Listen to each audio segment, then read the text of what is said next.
Hello and welcome to this week's Tech Tuesday with Scale Science. On today's episode, we'll be talking all things adjustable for your RC drift wheels.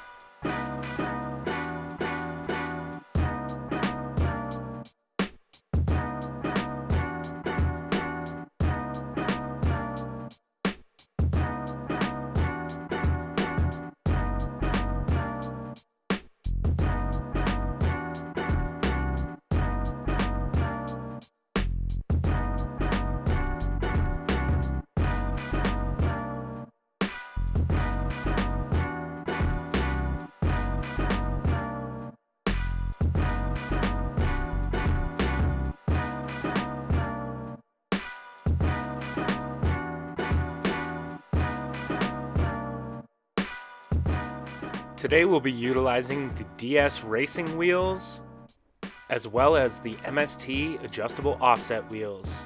Keep in mind Tetsujin is a third manufacturer that makes adjustable offset wheels, however they've been extremely difficult to get during the global pandemic. MST offers 4 adjustable offset positions including 3, 5, 7, and 9, and suggests a simple band of CA glue to adhere the face of the wheel to the barrel. Now if you were wanting to retain the adjustability of these wheels, another method is to use a dot of gel style CA glue. I prefer the gel because it creates a little bubble and it is much easier to remove should you ever want to change the offset. And something we noticed across brands was that the chrome finish seemed to have a much tighter tolerance than any of the other colors available from MST or DS. In this case, I believe that the tolerance was so tight, in fact, that I could have ran those wheels without using any type of glue and had pretty good success with them. Notice here the scuffing on the face of the barrel caused by the tight tolerance. Now the barrels will all have these little notches. You're gonna match these notches to the correlating fingers on the face of the wheel. You'll then press fit the face of the wheel into the barrel until it bottoms out into the lowest part of its channel. At that point, it's time to add your glue. Now, I would add the dot in 3 locations on this specific wheel, in between the notch correlations. I'll use that gel so it does not seep into the crack or the gap in between the face of the wheel and the barrel, and that way I can retain the adjustability.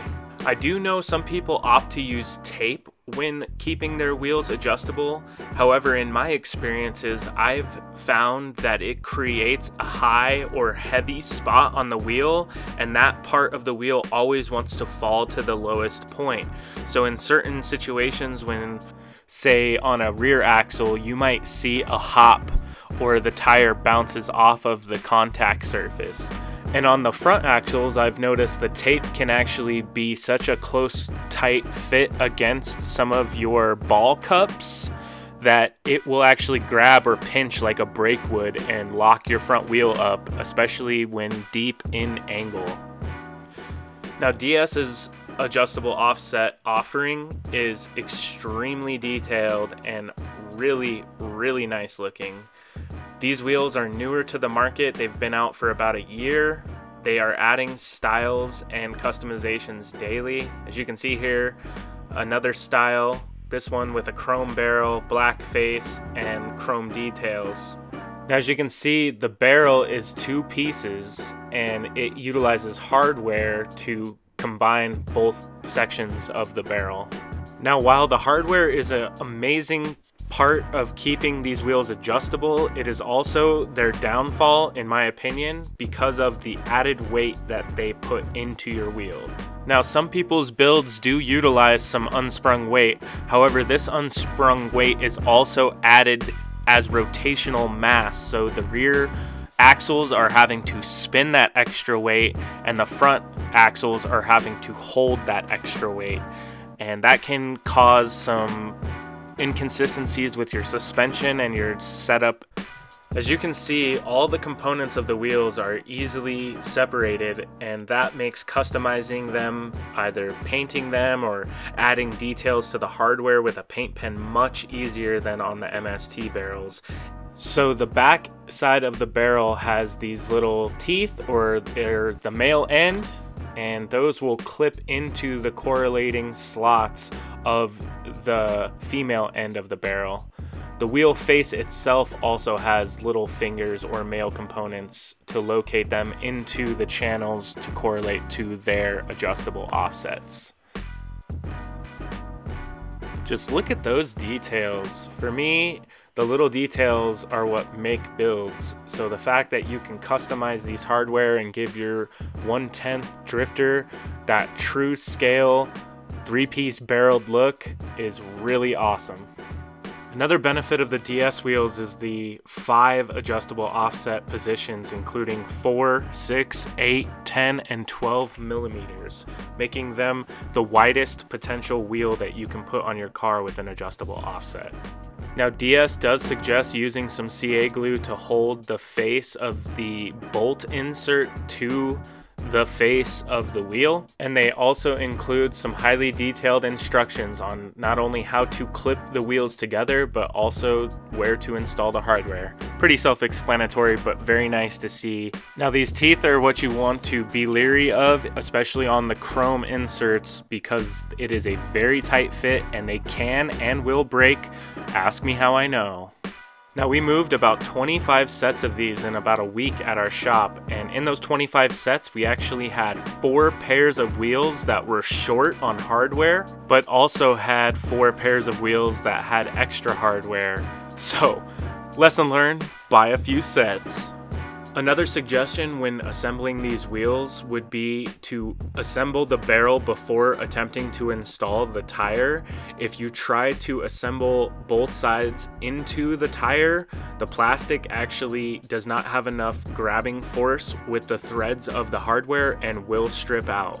Now, I do want to point out they have if product in package has a defect, please contact Team DS Racing, and they were diligent in answering our questions about the hardware problems that we had. Now, I do have a build planned for these wheels, and that is upcoming on the channel, so make sure you stay tuned if you want to see some more on these awesome DS Racing wheels, as well as an update from the track on the all-new Competition 3 LF5s. Now, some praises I want to give to MST here is you notice this tight area because they have added the details of the lug nuts. MST actually includes the smaller necessary locking nuts for your hubs. That is an optional bit of hardware when choosing the DS wheels. Another thing to keep in mind here will be the price. The MST wheels on average were $16 to $17.99 for adjustable offset, where the DS pairs were $15.99 with adjustable offset. So you will need 2 pairs to complete a set of 4. MST also includes this single-sided sticky foam to put around the barrel of the wheel to keep a nice snug fit with your tires. Generally, their tires don't have a problem with their wheels, but you could experience some issues if using other brands of tires. DS Racing also includes foam, however they include their foam with the tires that you purchase, so if you do not intend to run DS tires with your DS wheels, you will need to also purchase your foam separately. Now, I tried to give you as unbiased an opinion as I can. I have definitely utilized both styles of these wheels extensively, and I like both of them. I still purchase both of them. You'll just need to decide which option best suits your needs and get out there and slip on some ice. If you need any MST or DS Racing wheels or tires, definitely check out scalesciencerc.com. We'll catch you next week.